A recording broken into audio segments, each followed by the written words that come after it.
Once back in Dallas, Lee Harvey Oswald settles in under the wing of one George de Mohrenschildt, a right-wing Russian with CIA ties. And this begins a whole pattern that goes on in Dallas and New Orleans, namely forays out into the public eye as a leftist. He starts a one-person Fair Play for Cuba organization in New Orleans, never has another member, never recruits another member. In all his time in New Orleans and in Dallas, he never once contacts a single member of the Communist Party or any other left organization. Although he writes lots of letters to the Communist Party USA and to the Socialist Workers' Party, two groups which at that time weren't even talking to each other. Say, dear comrades, how are you? We fight forward and we go on. Yes, what should I do? And this and that. Send me instructions, you know.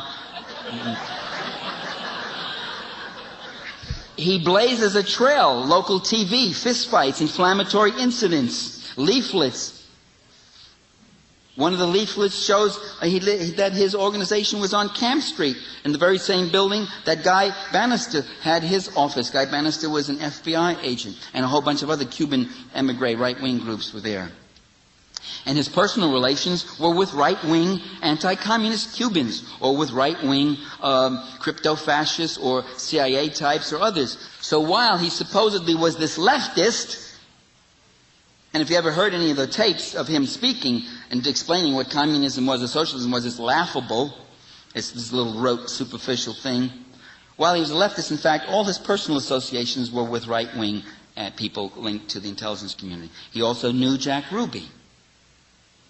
Now, they would have us believe that this man who couldn't hit the side of the barn took a Manlinka Carcana rifle whose sights were not even set. An Italian weapon, by the way, which the Italians said, the weapon that never killed anyone on purpose.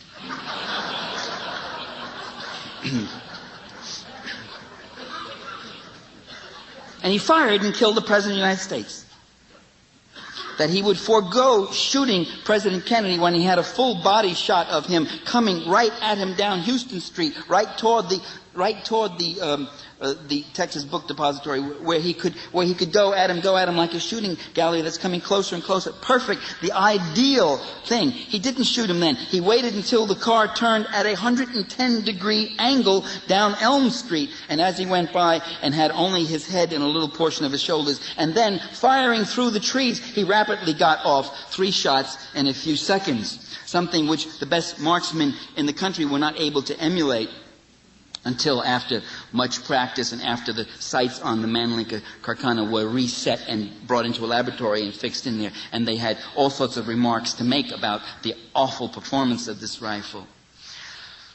By the way, right through a tree that was later cut down. We are asked to believe that a bullet would go through John Kennedy, pose in midair for 2 seconds, change directions, and wound Governor Connolly in 2 places, and then reappear intact on a stretcher, fallen out of Connolly's body. By the way, that's not true. It did not ever reappear on the stretcher as if fallen out of somebody's body. It had reappeared wedged into the side of the stretcher. It obviously had been pushed in there. So this was a bullet that jumped out of Connolly's body and wedged itself in the side of the stretcher. This magic bullet had a lot of magic in it. We're asked to believe that a treasure of physical evidence, the interior of the limousine, the presidential limousine itself, which would have all sorts of evidence, bits of shrapnel, whatever else, from bullet parts, blood, lines of fire, which was just accidentally taken, instantly torn out, destroyed, and totally rebuilt. That this was not a deliberate cover-up. But we're asked to believe that Kennedy's brain just disappeared. That the X-ray, which now shows a reconstructed head with no exit wound, is oddly taken with no jaw. So it could be anybody's. You can't do any kind of dental identification to see if that X-ray is President Kennedy's. That the autopsy was just botched innocently. We're asked to believe that Jack Ruby, a gambler and gangster with links to the Cuban exiles and an acquaintance of Oswald's, who once worked for Congressman Richard Nixon for the House Un-American Activities Committee in Chicago when his name was still Jack Rubenstein, before he changed it to Ruby. We're asked to believe that he just took it upon himself to kill Oswald because he was so moved by the suffering that Oswald had caused the Kennedy family. Although Ruby, a year later in jail, repeatedly kept alluding to the fact that you don't know the whole story. There's much more behind all of this. There's something really deep and sinister here and all this. And he was just simply dismissed by a media that was taking its cues. We're asked that the 21 witnesses, persons otherwise related to the case in some close way, with some information, privy to some conversations, whatever else, all who've met violent deaths were part of a colossal coincidence, like the one the Washington Post was talking about. That later on in 1978, the second round of killings that started after the House Select Committee investigation, 16 more who died violently. They just happened to die coincidentally, violent deaths, including one of them being George de Mohrenschildt himself, killed by a gun blast to the head 3 hours after a House Assassinations Committee investigator had tried to contact him. He was being set up for an interview. He was being set up for a lot more than that. George Mohrenschildt was not only close to Oswald, but in his telephone book there was found an inscription or an insert to George Pappy Bush, that he was a close friend of George Bush, and there was a correspondence between them. The sheriff's office in Palm County, Florida, found that his shooting was very strange, and it was ruled a suicide.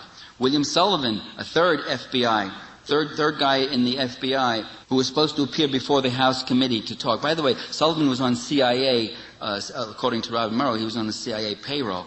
He was shot right outside his home by a man who claimed to have mistaken him for a deer. He was charged with misdemeanor and released in custody of his father, a state policeman. Sam Giancano, who died from natural causes when his heart stopped beating after a bullet went through it. One day before he was to testify about mob and CIA connections, while under government protection. And by the way, what comes out of this whole thing is the incredible linkages between the CIA and mob families and mob figures again and again. Because after all, the mob is very functional. They can do the kind of dirty things that the CIA may sometimes want them to do. There are even some on the left, like Noam Chomsky and Alexander Cockburn, who argue that this whole interest in the assassination comes from a Kennedy revival, a Camelot yearning, the yearning for a lost Messiah. I'm giving quotes. These are quotes right from Chomsky. Cockburn and Chomsky and others, they challenge the notion that Kennedy was assassinated for intending to withdraw from Vietnam or undo the CIA or end the Cold War. These things could not have led to his downfall because they were not true.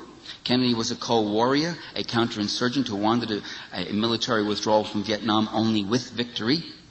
I have argued similarly in my book, Democracy for the Few, that in fact, indeed, Kennedy was a cold warrior and a counterinsurgent, and that he should not be romanticized as a progressive. Chomsky, Cockburn, and others claimed that the change of administration that came with JFK's assassination had no large-scale effect on policy, not even on tactics. In other words, if Kennedy had lived, he likely would have fabricated a Tonkin Gulf casus belli. He would have introduced ground troops in a massive land war, as Lyndon Johnson did. He would have engaged in the merciless B-52 carpet bombings of Laos, Cambodia, and Vietnam, as Richard Nixon did. He would have risked destroying his own electoral base, proving himself a mass murderer as bad as Nixon. Chomsky and Cockburn don't tell us how they know that. All we know is the one surviving Kennedy, the Robert Kennedy, in fact went a different way. He became an anti-war critic. He opposed the war. He broke with the Johnson administration, and he said that his brother's administration, his administration, had committed terrible mistakes. The evidence we do have, in fact, is that John Kennedy observed Cambodian neutrality and negotiated a ceasefire and coalition government in Laos, which the CIA refused to honor. They preferred to back a right-wing faction that continued the war. Chomsky says much about troop withdrawal. He just wrote a whole book on this, Camelot Revisited and all that. But he says very little about troop escalation, other than to offer Roger Hilsman's speculation that Kennedy might well have introduced U.S. troops, ground troops in South Vietnam. Maybe so, maybe not. In fact, the same Hilsman noted in the New York Times not long ago, and Chomsky doesn't note it, that in 1963, Kennedy was the only person in his administration who opposed the introduction of U.S. ground troops. He was the only thing preventing an escalation of the war. Forget the question of withdrawal or not withdrawal. He was a barrier in that sense. Whether or not there are certain left analysts who think Kennedy was or wasn't a progressive or a liberal and thinks that the CIA had no reason to kill him or other people had no reason to be dissatisfied with him, the fact is, do they see it that way? You know, entrenched interests are notorious for not seeing the world the same way that left analysts do. In 1963, people in right-wing circles, including elements in various intelligence organizations, did not believe that Kennedy could be trusted with the nation's future. Now, some months ago on a San Francisco talk show, I heard a guy come on. It was on KGO, and he said, "I've never said this before. I never said it. It's the first time I'm saying it. But I worked for Army intelligence, and in 1963 I was in Japan, and the accepted word around then was that Kennedy would be killed because he was messing too much with the intelligence community. And when word came of his death, we were, all I could hear were delighted comments like, 'We got the bastard.'" What JFK's enemies saw was something different from what Chomsky and Coburn have seen. They fixed on Kennedy's refusal to provide air coverage of the Bay of Pigs, his refusal to go in with U.S. forces, his unwillingness to launch another invasion of Cuba, his no invasion guarantee to Khrushchev on Cuba, his atmospheric test ban treaty with Moscow, his American University speech calling for a re-examination of our Cold War attitudes toward the Soviet Union, his unwillingness to send ground forces in a massive form into Vietnam, his antitrust suit against General Electric, his fight with U.S. Steel over price increases, his challenge to the Federal Reserve Board, his warm reception at labor conventions, his call for racial equality and responsiveness to civil rights leaders, reluctant responsiveness, his talk of moving forward in a new frontier. Erwin Knoll, the progressive, says that he admits he has no idea who killed Kennedy. But this doesn't keep him from asserting that the Oliver Stone film was manipulative and that Stone provided false answers. How do you know that, Erwin, if you have no idea who killed Kennedy? And the remarkable thing about Erwin Knoll and Noam Chomsky and Alexander Coburn is they don't know a damn thing about the criticisms and investigation that's been made. We've said this again and again. In the rebuttals and the exchange in the nation, almost every one of them said Alexander Coburn doesn't know anything about this case. He doesn't know anything about Lee Harvey Oswald, really. He doesn't know just some of the questions I brought up. They don't know anything. And they never deny it. They never say anything. They go on with their patronizing comments. Well, Chomsky, patronization and condescension. Coburn with vitriol and venom. They go on attacking those who supposedly are idealizing Kennedy. Erwin Knoll shows he's flexible, though. He says he allows that the Warren Commission did a hasty, slipshod job of investigation. I disagree. The Commission did a brilliant job of investigation. It sat for 51 long sessions over a period of several months, much longer than most major investigations. It compiled 26 volumes of testimony and evidence. It had the investigative resources of the FBI and CIA at its command. Far from being hasty and slipshod, it painstakingly crafted theories that moved toward its foreordained conclusion, that Oswald was the assassin. It framed an argument and moved unfailingly to fulfill that argument. It failed to call witnesses who saw something different from what it wanted to hear, who not only heard, but who saw people on the grassy knoll shooting. It failed to call them. It ignored or reinterpreted what little conflicting testimony that did creep into its proceedings. All this took deliberate effort. It was carefully crafted, painstakingly. A hasty, slipshod investigation would show traces of randomness in its errors. Some would go this way, some would go that way.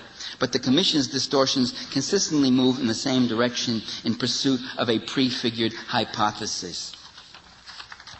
The gullible U.S. public that Erwin Knoll talks about.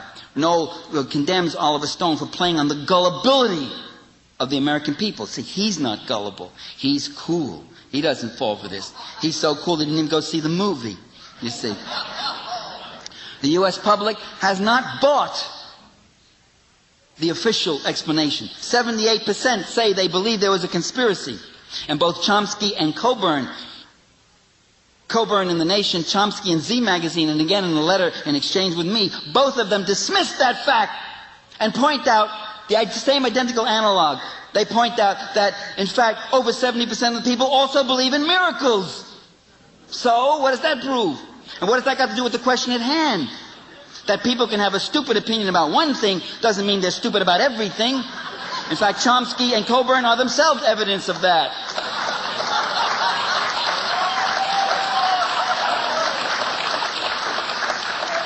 In any case, the comparison is between two different things. They're comparing the public's gullibility about miracles with the public's unwillingness to be gullible about the official line that they're being fed and shoved in their faces for 30 years. That's not gullibility at all.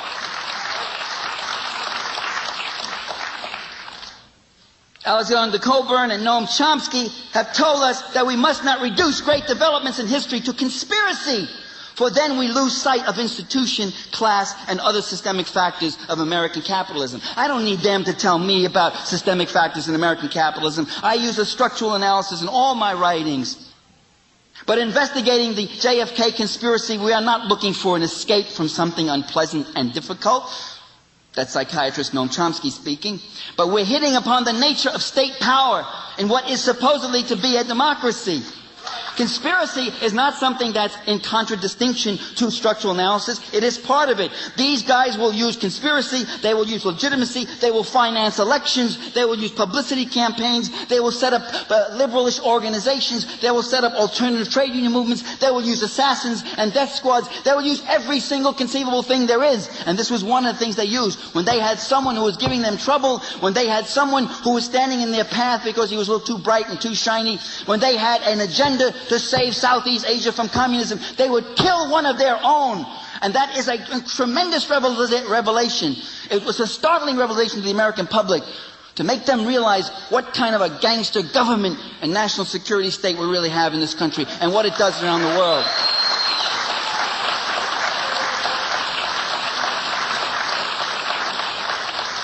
A structuralist position should not discount the role of human agency in history.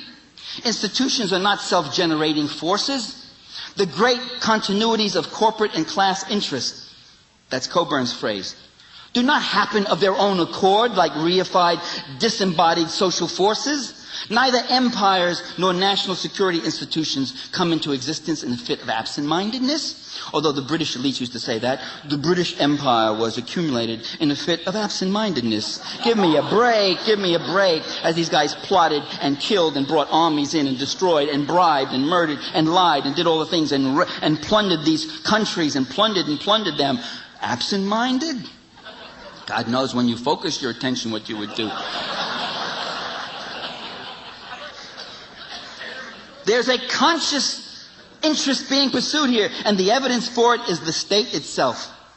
These things, these events are created by willfully intended policymakers who pursue specific interests. It is the essence of the state and the function of state institutions to act as conscious agents in recreating the conditions of politico-economic hegemony. That's what it's there for. That's what they're paid to do. To achieve their goals, state leaders, especially those within the national security state, will resort to every necessary form of mass manipulation, deception, and violence, even against one of their own, whom they have come to see as a liability. Conspiratorial action is not, brothers and sisters, is not something separate and exclusive of institutional presence. In fact, there's a constant interplay between the two. And by the way, all this call for structural analysis, institutional analysis. Where's the institutional analysis in the nation? All you get are conspiracies, inside intrigues, events, happenings, articles that preoccupy with immediate policies, issues, events, personalities, secret deals, all that kind of stuff. All of them of vastly lesser magnitude than JFK assassination. And yet in 30 years, the nation and the progressive have never published a single word by investigators like Peter Dale Scott and such, except a letter to the editor once in a while. Now, let me quote from Peter's book, Deep Politics. He raises this question of conspiracy, and he points out that G. William Domhoff makes a point very much like Cockburn's. He says, and Peter, I think, makes a point very much like the one I made, which I was quoting from, which was in my exchange with Chomsky in Z Magazine, and also with Chomsky, and also in The Nation, in my exchange with Cockburn. I made this point that conspiracy and institution are not mutually exclusive. And they never have answered or addressed that point, either to rebut it or to accept it or to see how it doesn't apply here or does apply, whatever. They just ignore it. Domhoff points out, if conspiracy means that these men, meaning the ruling elites, are aware of their interests, know each other personally, meet together privately and off the record, and try to hammer out a consensus on how to anticipate and react to events and issues, then there is some conspiring that goes on in the Council for Foreign Relations, not to mention the Committee for Economic Development, the Business Council, the National Security Council, and the Central Intelligence Agencies. But then Domhoff, Scott goes on to show that Domhoff shares that same kind of resistance that Coburn and Chomsky have to the idea that an assassination conspiracy could have a lasting impact on our political arrangements. We all have a tremendous tendency to want to get caught up in believing that there's some secret evil cause for all of the obvious ills of the world. Conspiracy theories encourage a belief that if we get rid of a few bad people, everything will be well in the world. He's quoting Domhoff. Then Peter answers, I believe that a true understanding of the Kennedy assassination will lead not to a few bad people, but to the institutional and parapolitical arrangements which constitute the way we are systematically governed. The conspiracies I see as operative, in other words, are part of our political structure, not exceptions to it. That's Peter Dale Scott. What the left critics do is that they mistaken the low political value of the victim, JFK, whom they hate and detest. Their big fear is that you're going to like him, with the high political importance of the issue and the implications for democracy, the revelation of the gangster nature of the state. I mean, Captain Alfred Dreyfus, back in 1894, was a conservative militarist. Clemenceau once conjectured that if his name had not been Dreyfus, he would have been an anti-Dreyfusard. Does that mean that the political struggle waged in l'affaire Dreyfus was a waste of time? The issue was quickly drawn between the right and the left, between those who stood with the army and those who stood with the republic itself and with justice. The same with Benigno Aquino. Aquino was a member of the privileged class in the Philippines. He promised no great structural changes. He was even more conservative than Kennedy. Does this mean that the Filipino people should have dismissed the conspiracy that led to his assassination as an event of no experience? So, just another ruling class pig. What do we care? Instead, they used it as ammunition against the hated Marcos regime, as a revelation of what that government was really doing. Archbishop Romero of El Salvador. He was a member of the Salvadoran aristocracy. He could not have made it to the top of the church hierarchy otherwise. When he was ordained, they came with presents. They hugged and kissed him. And the minute he opened up his mouth and made some critical remarks about the war and some favorable remarks about the poor, he was assassinated. I doubt if he hadn't been assassinated, the Salvadoran history would have been much different. Does this mean that solidarity groups in this country and in El Salvador should not have tried to make his murder an issue that revealed the homicidal gangster nature of the Salvadoran state? Instead of seizing the opportunity, some left-writers condescendingly ascribe a host of mass psychology motivations and emotional needs to those of us who are concerned about the JFK assassination. They psychologize about our illusions, our false dreams, our longings for messiahs and father figures, our inability to face unpleasant realities the way they can. They deliver patronizing admonitions about our conspiracy captivation and Camelot yearnings. They urge us not to escape into fantasy. They are the cognoscenti who guide us and outleft us on the JFK assassination, a subject about which they don't know a goddamn thing, and whose significance they will never be able and have not been able to grasp. I have a different name for our interests. It is not JFK worship. It's not Camelot yearnings, as the left critics would say. It's not big evils and conspiracy titillation, as the mainstream media would say. Our interest is born of democratic struggle, a desire to know what is going on, a desire to have rulers who are worthy of our name and the name of democracy. Thank you.